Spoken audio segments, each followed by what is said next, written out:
నమస్కారం ఎన్పీబీ న్యూస్ కి స్వాగతం. హెడ్లైన్ చూద్దాం.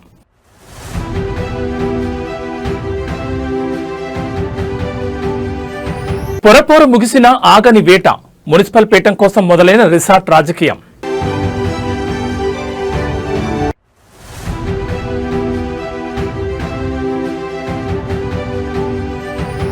ఏపీ బడ్జెట్ 2026-27 సూపర్ 6 లక్ష్యంగా 3.46 లక్షల కోట్ల భారీ పద్దు.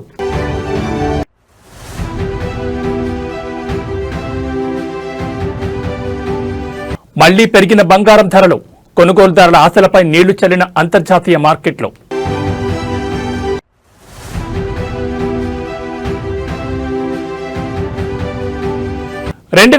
నాటి నాన్ రుద్రన్ వివాదం మళ్లీ మొదలు, 20 కోట్ల పరిహారం కోరుతూ తేనాండాల్ ఫిల్మ్స్ నోటీసులు.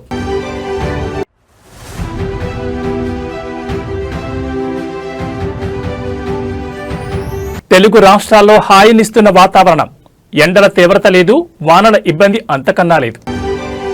తెలంగాణ రాష్ట్ర వ్యాప్తంగా మున్సిపల్ ఎన్నికల ఫలితాలు వెలువడడంతో ఇప్పుడు రాజకీయం మలుపులు తిరుగుతోంది. ఓట్ల లెక్కింపు ముగిసినా పీఠం దక్కించుకునే వేట మాత్రం ఆగలేదు. ఎక్కడ చూసినా ఒకటే చర్చ, క్యాంప్ పాలిటిక్స్. గెలిచిన కౌన్సిలర్లు చేజారిపోకుండా ప్రధాన పార్టీలు రక్షణ వలయాన్ని ఏర్పాటు చేశాయి. రాష్ట్రంలో మున్సిపల్ ఫలితాలు ఏ పార్టీకి స్పష్టమైన మెజార్టీ ఇవ్వని చోట కింగ్ మేకర్లుగా మారిన స్వతంత్ర అభ్యర్థుల కోసం వేట మొదలైంది. గెలిచిన అభ్యర్థులను తమ వైపు తిప్పుకునేందుకు ప్రధాన పార్టీలు వ్యూహాలకు పదును పెడుతున్నాయి. ఫలితాలు రాగానే గెలిచిన కౌన్సిలర్లను హోటాహుటిన రిసార్ట్లకు, పొరుగు రాష్ట్రాలకు తరలిస్తున్నాయి. పార్టీలు ఫోన్లకు కూడా దొరకకుండా కట్టుదిట్టమైన జాగ్రత్తలు తీసుకుంటున్నారు. ఈ ఎన్నికల్లో స్వతంత్ర అభ్యర్థులు గణనీయమైన స్థానాల్లో విజయం సాధించారు. వీరి మద్దతు లేనిదే చైర్మన్ లేదా మేయర్ పీఠం దక్కే పరిస్థితి లేదు. దీంతో ఆయా పార్టీల అగ్రనేతలు నేరుగా రంగంలోకి దిగి స్వతంత్రులకు భారీ ఆఫర్లు ప్రకటిస్తున్నట్లు సమాచారం. ప్రత్యర్థి పార్టీలు గెలిచిన అసంతృప్త అభ్యర్థులపై కూడా గాలం వేస్తున్నారు. ఫిరాయింపులు జరగకుండా ఉండడానికి పార్టీలు తమ అభ్యర్థులపై నిఘా పెట్టాయి. మరోవైపు క్యాంపు రాజకీయాలపై రాష్ట్ర ఎన్నికల సంఘం గట్టి నిఘా పెట్టింది. ఫిబ్రవరి 16 జరిగే మేయర్, చైర్మన్ ఎన్నికల వరకు ఏ పార్టీ అభ్యర్థులు ఎక్కడ ఉంటారు, ఎప్పుడు బయటకు వస్తారు అనేది ఇప్పుడు రాష్ట్ర వ్యాప్తంగా ఉత్కంఠ రేపుతోంది. అధికారం ఎవరిని వరిస్తుందో చూడాలి. మరి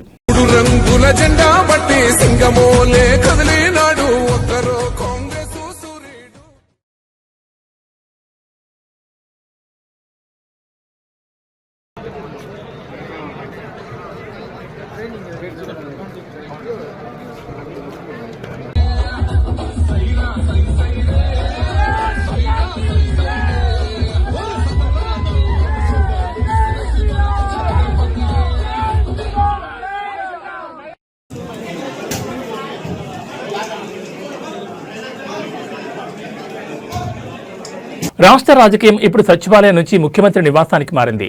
మున్సిపల్ ఎన్నికల ఫలితాలు వెలువడిన వేళ రాష్ట్ర మంత్రివర్గం నేడు అనధికారికంగా సమావేశం కానుంది. గెలుపోటములపై లోతైన విశ్లేషణతో పాటు ప్రజలు ఇచ్చిన తీర్పు ఆధారంగా రాబోయే అభివృద్ధి పథకాలకు ఈ భేటీలో రూపకల్పన చేయనున్నారు. అసలు ఈ సమావేశం వెనుక ఉన్న ప్రధాన ఎజెండా ఏమిటి? మున్సిపల్ రిజల్ట్స్, కేబినెట్ నిర్ణయాలు ఎలా ప్రభావితం చేయబోతున్నాయి? ముఖ్యమంత్రి అధ్యక్షతన జరగనున్న ఈ కీలక భేటీలో ప్రధానంగా 3 అంశాలు చర్చకు రానున్నాయి. రాష్ట్ర వ్యాప్తంగా మున్సిపల్ ఫలితాల్లో పార్టీ పనితీరుపై సీఎం సమీక్షించనున్నారు. ముఖ్యంగా హంగ్ ఏర్పడిన చోట అనుసరించాల్సిన వ్యూహాలు, స్వతంత్ర అభ్యర్థుల మద్దతు కూడగట్టడంపై మంత్రులకు దిశానిర్దేశం చేయనున్నారు.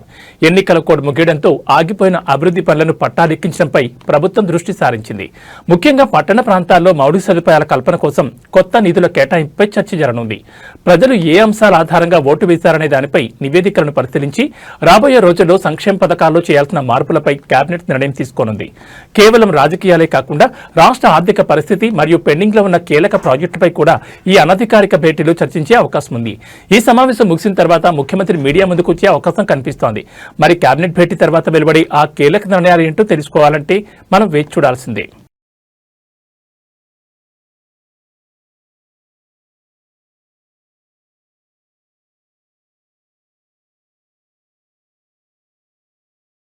దక్షిణ కాశీగా పేరుగాంచిన మెదక్ జిల్లా ఏడుపాయల క్షేత్రం ఇప్పుడు ఆధ్యాత్మిక శోభతో వెలిగిపోతోంది. పవిత్ర మంజీరా నది ఏడుపాయలుగా చీరి ప్రవహించే ఈ పుణ్యక్షేత్రంలో నేటి నుంచి వనదుర్గ భవానీ మాత జాతర మహోత్సవాలు అత్యంత ఘనంగా ప్రారంభం కానున్నాయి.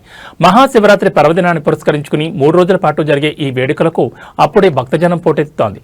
నేటి తెల్లవారుజాము నుంచి అమ్మవారికి ప్రత్యేక అభిషేకాలు, అలంకరణలు నిర్వహిస్తున్నారు. శివరాత్రి పర్వదినం సందర్భంగా భక్తులు మంజీరా నది పాయలలో పుణ్యస్నానాన్ని ఆచరించి వనదుర్గ మాతను దర్శించుకుంటున్నారు. నేడు ప్రారంభమైన ఈ జాతర జాతర వరుసగా 3 రోజుల పాటు కొనసాగుతుంది. రెండవ రోజున రథోత్సవం, మూడవ రోజున బండ్ల ఊరేగింపు వంటి కార్యక్రమాలను భక్తులు విశేషంగా ఆకట్టుకోనున్నాయి. లక్షలాదిగా తరలివచ్చే భక్తుల కోసం ప్రభుత్వం మరియు దేవస్థానం కమిటీ భారీ ఏర్పాట్లు చేసింది. త్రాగునీరు, ప్రత్యేక క్యూ లైన్లు, వైద్య శిబిరాలతో పాటు మంజీరా నది వద్ద గజ ఈతగాళ్లను కూడా అందుబాటులో ఉంచారు. రవాణా సౌకర్యం కోసం ఆర్టీసీ ప్రత్యేక బస్సులు నడుపుతోంది. ప్రకృతి బడిలో పారే నది మధ్య కొలువైన వనదుర్గ భవానీని దర్శించుకునేందుకు తెలుగు రాష్ట్రాల నుంచే కాకుండా పొరుగున ఉన్న కర్ణాటక, మహారాష్ట్రాల నుంచి కూడా భక్తులు తరలివస్తున్నారు.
ఆంధ్రప్రదేశ్ రాష్ట్ర అభివృద్ధికి నేడు కీలక ఘట్టం. ముఖ్యమంత్రి చంద్రబాబు నాయుడు నేతృత్వంలోని కూటమి ప్రభుత్వం ప్రజల ఆకాంక్షలకు ప్రతిరూపంగా 2026-27 ఆర్థిక సంవత్సరానికి సంబంధించిన పూర్తిస్థాయి బడ్జెట్ను నేడు అసెంబ్లీలో ప్రవేశపెట్టబోతోంది.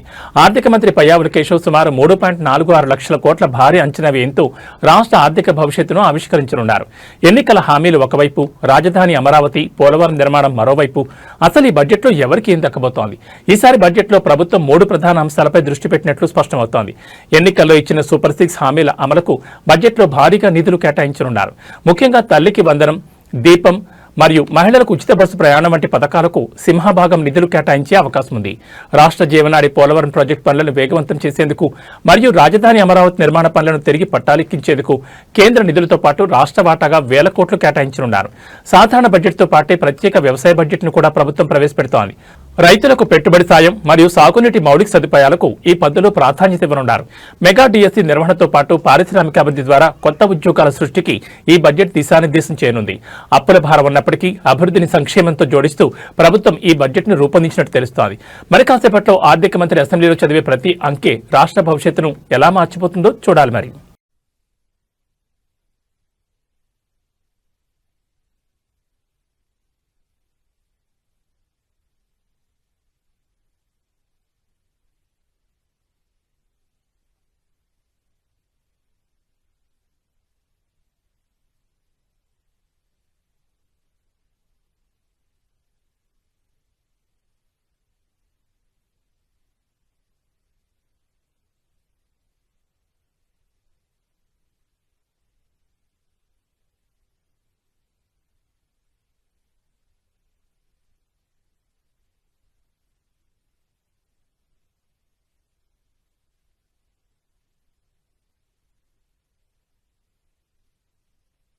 విశాఖ సాగర్ తీరం ఇప్పుడు యుద్ధక్షేత్రాన్ని తలపిస్తోంది. నీలిరంగుల అలలపైన భారత నౌకాదళం తన విశ్వరూపాన్ని ప్రదర్శిస్తోంది. త్వరలో జరగనున్న ప్రతిష్టాత్మక ఇంటర్నేషనల్ ఫ్లీట్ రివ్యూ కోసం విశాఖ తీరం సర్వం సిద్ధమైంది. సముద్ర గర్భం నుంచి శత్రువుల గుండెల్లో వణుకు పుట్టించేలా భారత నేవీ చేస్తున్న విన్యాసాలు ఇప్పుడు ప్రపంచ దేశాల దృష్టిని ఆకర్షిస్తున్నాయి. ఆకాశంలో యుద్ధ విమానాల విన్యాసాలు, సముద్రంలో యుద్ధ నౌకల కవాతు, ఈ సన్నాహక విన్యాసాల్లో భారత నౌకాదళం తన అమ్ముల పొదిలోని అత్యాధునిక ఆయుధ సంపత్తిని ప్రదర్శిస్తోంది. MiG-29K యుద్ధ విమానాలు ఆకాశంలో విన్యాసాలు చేస్తూ చేస్తూ అతి తక్కువ ఎత్తులో ప్రయాణించడం పర్యాటకులను అబ్బురపరుస్తోంది. అలాగే ధ్రువ్ మరియు చేతక్ హెలికాప్టర్లు సాగరంపై విన్యాసాలు చేస్తూ రక్షణ దళాల సత్తాను చాటుతున్నాయి. ఐఎన్ఎస్ విక్రాంత్ వంటి విమాన వాహక నౌకలతో పాటు విధ్వంసక నౌకలు, జలాంతర్గాములు ఈ రిహార్సల్లో పాల్గొంటున్నాయి. సముద్రంలో యుద్ధం సంభవిస్తే శత్రువులను ఎలా ఎదుర్కోవాలో ప్రదర్శిస్తున్న దృశ్యాలు రోమాంచితంగా ఉన్నాయి. మార్కోస్ కమాండోలు హెలికాప్టర్ల నుంచి సముద్రంలోకి దూకడం, సముద్ర మార్గంలో ఉగ్రవాద దాడులను తిప్పికొట్టే విన్యాసాలు ప్రత్యేక ఆకర్షణగా నిలుస్తున్నాయి. అంతర్జాతీయ ఫ్లీట్ రివ్యూ కోసం వివిధ దేశాల నుంచి యుద్ధ నౌకలు విశాఖకు చేరుకోనున్నాయి. ఈ నేపథ్యంలో నగరమంతా కట్టుదిట్టమైన భద్రత ఏర్పాటు చేశారు.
సాధారణంగా రెండవ శనివారం అంటే ప్రభుత్వ కార్యాలయాలు, విద్యా సంస్థలకు సెలవు దినం. కానీ కడప జిల్లాలో మాత్రం నేడు పరిస్థితి భిన్నంగా ఉంది. జిల్లా వ్యాప్తంగా పాఠశాలల్ని నేడు యథావిధిగా నడుస్తున్నాయి. విద్యార్థుల కేరింతలు, పాఠాల సందడితో తరగతి గదులు కళకళలాడుతున్నాయి. అసలు సెలవు రోజును కూడా పాఠశాలలు ఎందుకు తెరిచారు? దీని వెనుక ఉన్న కారణాలేంటి? కడప జిల్లాలో నేడు పాఠశాలలు పనిచేయడానికి ప్రధాన కారణం గతంలో ప్రకృతి సృష్టించిన ఆటంకాలను అధిగమించడమే. గత కొన్ని వారాల క్రితం కురిసిన భారీ వర్షాలు, తుఫాన్ ప్రభావంతో జిల్లాలో విద్యా సంస్థలకు వరుసగా సెలవులు ప్రకటించాల్సి వచ్చింది. దీనివల్ల విద్యా సంవత్సరం ప్రణాళికలు పరిధినాలు తగ్గిపోయాయి. వార్షిక పరీక్షలు దగ్గర పడుతున్న తరుణంలో విద్యార్థులకు సిలబస్ సకాలంలో పూర్తి చేయాలనే లక్ష్యంతో జిల్లా విద్యాశాఖ ఈ నిర్ణయం తీసుకుంది. కోల్పోయిన పనిదినాలను భర్తీ చేసేందుకు రెండవ శనివారాన్ని పనిదినంగా ప్రకటించారు. సెలవు రోజు అయినప్పటికీ విద్యార్థులు ఉత్సాహంగా పాఠశాలకు చేరుకున్నారు. ఉపాధ్యాయులు కూడా ప్రత్యేక ప్రణాళికలతో బోధన కొనసాగిస్తున్నారు. మధ్యాహ్న భోజనం పథకం కూడా యథావిధిగా అమలవుతోంది. విద్యార్థుల భవిష్యత్తును దృష్టిలో ఉంచుకుని తీసుకున్న ఈ నిర్ణయంపై తల్లిదండ్రుల నుంచి కూడా సానుకూల స్పందన వస్తోంది. మరిన్ని జిల్లాల్లో కూడా ఇదే తరహాలో పనిదినాలను భర్తీ చేసే అవకాశం ఉన్నట్టు తెలుస్తోంది.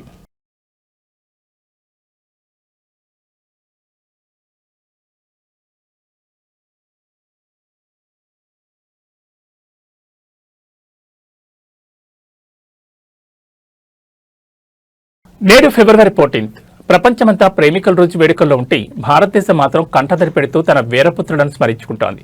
సరిగ్గా 7 ఏళ్ల క్రితం ఇదే రోజున పుల్వామాలో జరిగిన హేయమైన ఉగ్రదాడిలో 40 మంది సిఆర్పీఎఫ్ జవాన్లు వీరమరణం పొందారు. ఆ రక్తం చిందిన నేల, ఆ గుండెలు ఆగిపోయిన క్షణం నేటికి ప్రతి భారతీయుడి గుండెల్లో మంటగా మిగిలే ఉంది. నేడు దేశవ్యాప్తంగా ఆ అమరవీరులకు ఘనంగా నివాళులర్పిస్తున్నారు. 7 ఏళ్లు గడిచినా ఆ గాయం ఇంకా పచ్చిగానే ఉంది. దేశ రక్షణ కోసం ప్రాణాలర్పించిన ఆ 40 మంది వీరులను యావత్ భారతం స్మరించుకుంటోంది. ప్రధానమంత్రి నరేంద్ర మోడీ సోషల్ మీడియా వేదికగా అమర జవాన్లకు నివాళులర్పించారు. వారి త్యాగం ప్రతి భారతీయుడికి స్ఫూర్తిదాయకమని, దేశం వారిని ఎప్పటికీ మరిచిపోదని కొనియాడారు. ఢిల్లీలోని నేషనల్ వార్ మెమోరియల్ నుంచి గల్లీలోని చిన్న పాఠశాలల వరకు ప్రతి చోట మౌనం పాటించి కొవ్వొత్తులు వెలిగించి అమరవీరులకు జైత్యాత్రలు నిర్వహిస్తున్నారు. శ్రీనగర్లోని లేత్పోరా క్యాంప్ వద్ద సిఆర్పీఎఫ్ అధికారులు ప్రత్యేకంగా స్మారక వేడుకలు నిర్వహించారు. తమ సహచరుల త్యాగానికి చిహ్నంగా గాలిలోకి తుపాకులు పేల్చి గౌరవవందనం సమర్పించారు. వారు లేరు, కానీ వారి త్యాగం అమరం. ఆ తల్లుల కన్నీళ్లు, ఆ కుటుంబాల వేదన భారతీయులందరినీ ఒక్కటి చేశాయి. సరిహద్దుల్లో కాపలా కాస్తున్న ప్రతి జవాన్కు, దేశం కోసం ప్రాణాలర్పించిన ప్రతి వీరుడికి మనం కూడా సాల్యూట్ చేద్దాం.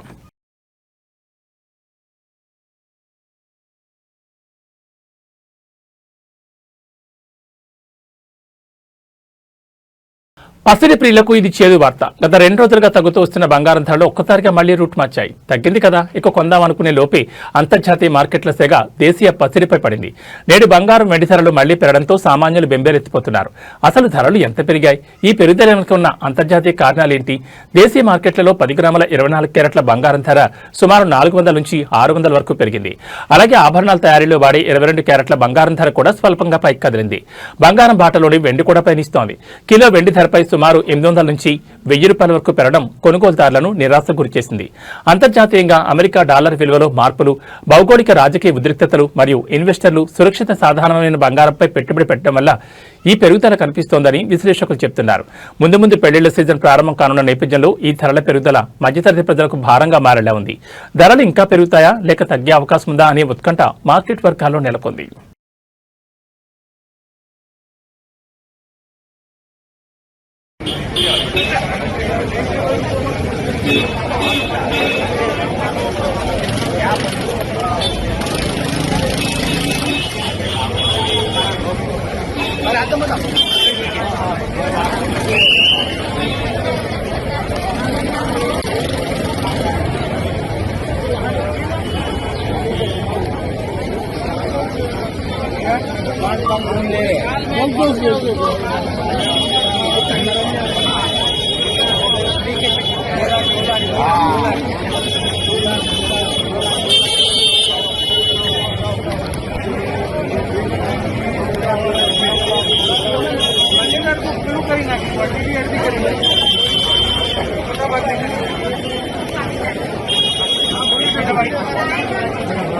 हेलो बस गली में अंदर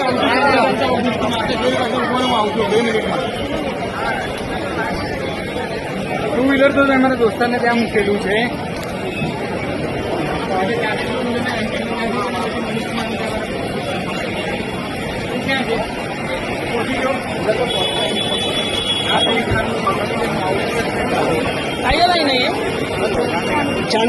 चांदी लेने का भाई साहब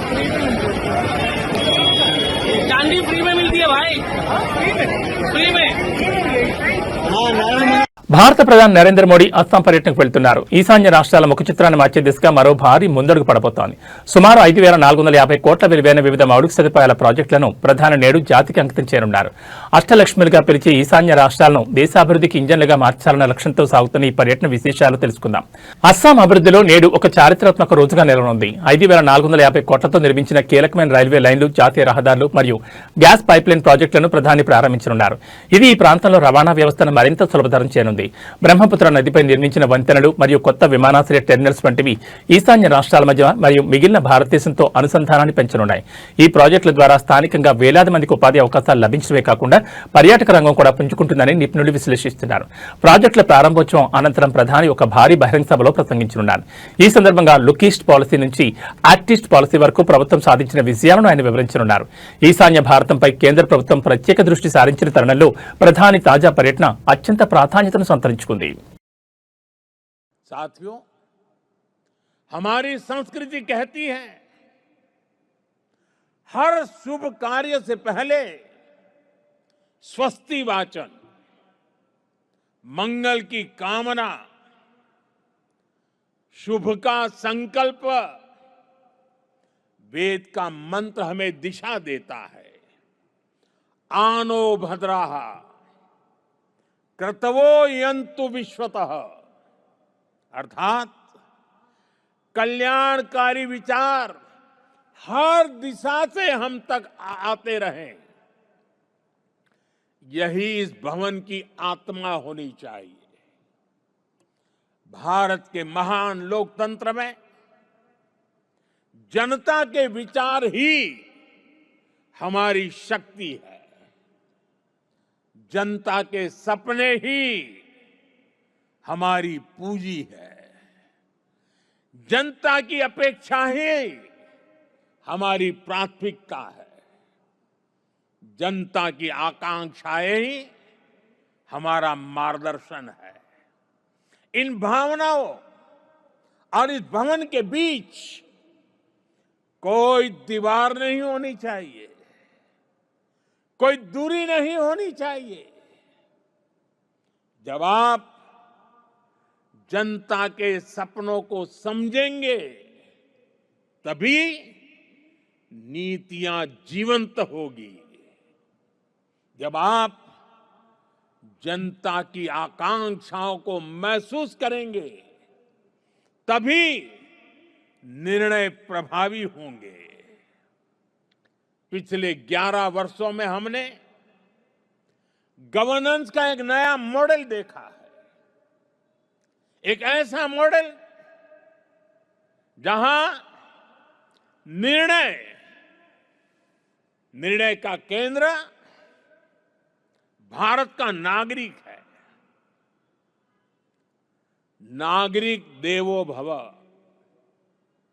ये केवल वाक्य नहीं है, ये हमारी कार्य संस्कृति है। इसे आत्मसात कर आपके इन नए भवनों में प्रवेश करना है। Kollywood poster star national award winner Dhanush ఇప్పుడు లీగల్ చిక్కుల్లో చిక్కున్నారు. ఒకవైపు వరుస సినిమాలతో బిజీగా ఉన్న ధనుష్ కు ప్రముఖ నిర్మాణ సంస్థ తేనాండాల్ ఫిల్మ్స్ నుంచి గట్టి షాక్ తగిలింది. గతంలో కుదుర్చుకున్న ఒప్పందాన్ని ఉల్లంఘించారంటూ ఆ సంస్థ ఆయనకు లీగల్ నోటీసులు జారీ చేసింది. ఏకంగా 20 కోట్ల నష్టపరిహారం చెల్లించాలని డిమాండ్ చేయడంతో ఇప్పుడు సినీ ఇండస్ట్రీలో ఈ వార్త దావాహనంలా వ్యాపిస్తోంది. ధనుష్ మరియు తేనాండాల్ ఫిల్మ్స్ మధ్య ఈ వివాదం కొన్నేళ్లుగా నలుగుతోంది. గతంలో తేనాండాల్ ఫిల్మ్స్ బ్యానర్ పై ఒక సినిమా చేసేందుకు ధనుష్ అడ్వాన్స్ తీసుకున్నట్లు సమాచారం. అయితే ఈ ప్రాజెక్టును పట్టాలెక్కించకుండా ఇతర సినిమాలకు డేట్స్ కేటాయించడంపై నిర్మాణ సంస్థ ఆగ్రహం వ్యక్తం చేస్తోంది. సినిమా పూర్తి చేయనందువల్ల తాము ఆర్థికంగా ఎంతో నష్టపోయామని, అందుకు ప్రతిఫలంగా 20 కోట్లు చెల్లించాలని నోటీసులో పేర్కొన్నారు. లేని పక్షంలో న్యాయపరంగా చర్యలు తీసుకుంటామని హెచ్చరించారు.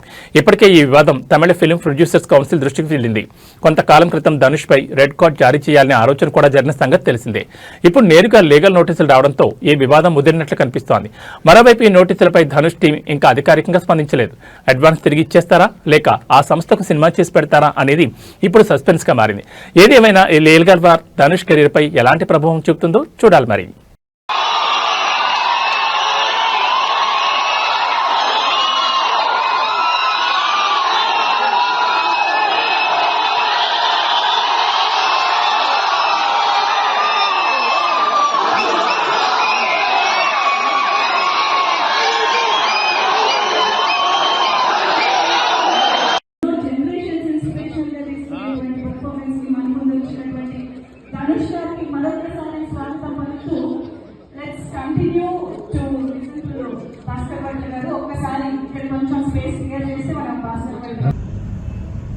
எல்லாருக்கும் வணக்கம்.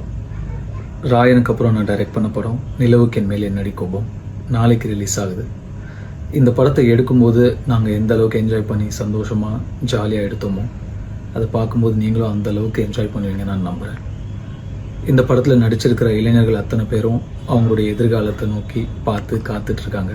கண்ணில் நிறைய கனவுகளோட. அந்த கனவுகள் எல்லாமே நிறைவேறணும் நான் கடவுளை வேண்டிக்கிறேன். அந்த இடத்துல நான் இருந்திருக்கேன். அந்த ஃபீலிங் என்னன்னு எனக்கு நல்லா தெரியும். I wish them all the best. Meek from tomorrow. ఓం నమః శివాయ. క్రికెట్ అభిమానులు కళ్లు కాయలు కాసేలు ఎదురుచూస్తున్న ఆ మహాసమరం రానే వచ్చింది. రేపు ఫిబ్రవరి 15 కొలంబో వేదికగా భారత్ పాకిస్తాన్ జట్ల మధ్య టీ20 ప్రపంచ కప్ హై వోల్టేజ్ మ్యాచ్ జరగనుంది. పిచ్పై బ్యాట్లకు బంతులకు మధ్య యుద్ధం జరగకముందే సోషల్ మీడియాలో అప్పుడే ఫ్యాన్స్ వార్ మొదలైపోయింది. అయితే ఈ మెగా ఫైట్ కు వరుణుడు విలన్గా మారబోతున్నాడా? అసలు వాతావరణ శాఖ రిపోర్ట్ ఏం చెప్తోంది? కొలంబోలోని ప్రేమదాస స్టేడియం ఈ చారిత్రాత్మక పోరుకు ఆతిథ్యమిస్తోంది. టీ20 వరల్డ్ కప్ లో భారత్ తన ఆధిపత్యాన్ని కొనసాగించాలని చూస్తుంటే పాక్ ఈసారి ఎలాగైనా గెలవాలని పట్టుదలతోంది. Rohit Sharma batting power, Pak bowling attack మధ్య పోటీ హోరాహోరీగా ఉండనుంది. క్రికెట్ ఫ్యాన్స్ ను కలవరపెడుతున్న అంశం వాతావరణం. రేపు కొలంబోలో భారీ వర్షం కురిసే అవకాశం ఉందని వాతావరణ శాఖ హెచ్చరించింది. ఆకాశం మేఘావృతమై ఉంటుందని, మ్యాచ్ సమయానికి వర్షం పడే ఛాన్స్ 60 నుంచి 70% వరకు ఉందని నివేదికలు చెప్తున్నాయి. ఒకవేళ వర్షం కారణంగా మ్యాచ్ ఆగిపోతే కనీసం 5 ఓవర్ల మ్యాచ్నైనా నిర్వహించేందుకు అంపైర్లు ప్రయత్నిస్తారు. అది కూడా సాధ్యం కాకపోతే పాయింట్లను పంచుకోవాల్సి వస్తుంది. అయితే ఈ కీలక మ్యాచ్ కు రిజర్వ్ డే ఉందా లేదా అన్నది ఐసీసీ ఇంకా స్పష్టం చేయాల్సింది. వర్షం పడకూడదని, 40 ఓవర్ల పూర్తి ఆటను ఆస్వాదించాలని కోట్లాది మంది భారతీయులు ప్రార్థనలు చేస్తున్నారు. ఏది ఏమైనా భారత్ పాక్ మ్యాచ్ అంటే కేవలం ఆట మాత్రమే కాదు, అదొక ఎమోషన్. మరి రేపు కొలంబోలో త్రివర్ణ పతాకం రెపరెపలాడుతుందో లేదో మరి.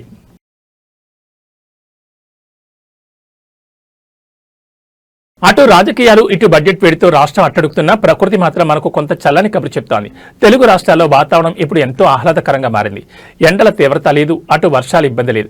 రానున్న 3 రోజుల పాటు ఆకాశం నిర్మలంగా ఉండి ప్రజలకు ఎంతో హాయినిచ్చే వాతావరణం ఉండబోతోందని వాతావరణ శాఖ తెలిపింది.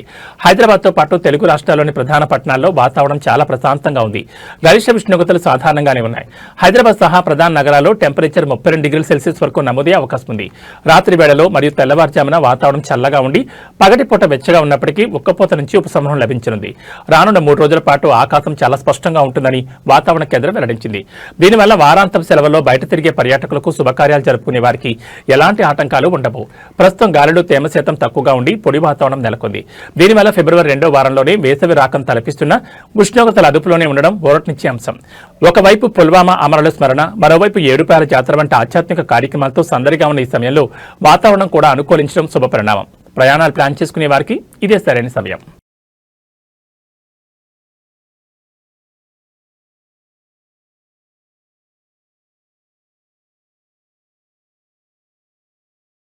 ఇక బులెటిన్ ముగించే ముందు హెడ్లైన్స్ మరోసారి.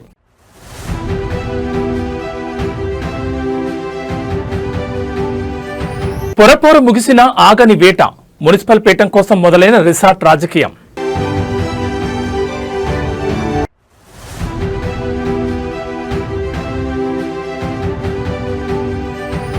ఏపీ బడ్జెట్ 2026-27 సూపర్ 6 లక్ష్యంగా 3.46 లక్షల కోట్ల భారీ పద్దు.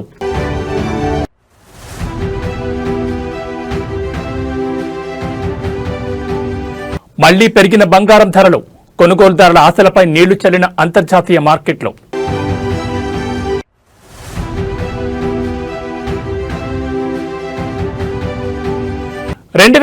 నాటి నాన్ రుద్రన్ వివాదం మళ్లీ మొదలు, 20 కోట్ల పరిహారం కోరుతూ తేనాండాల్ ఫిల్మ్స్ నోటీసులు.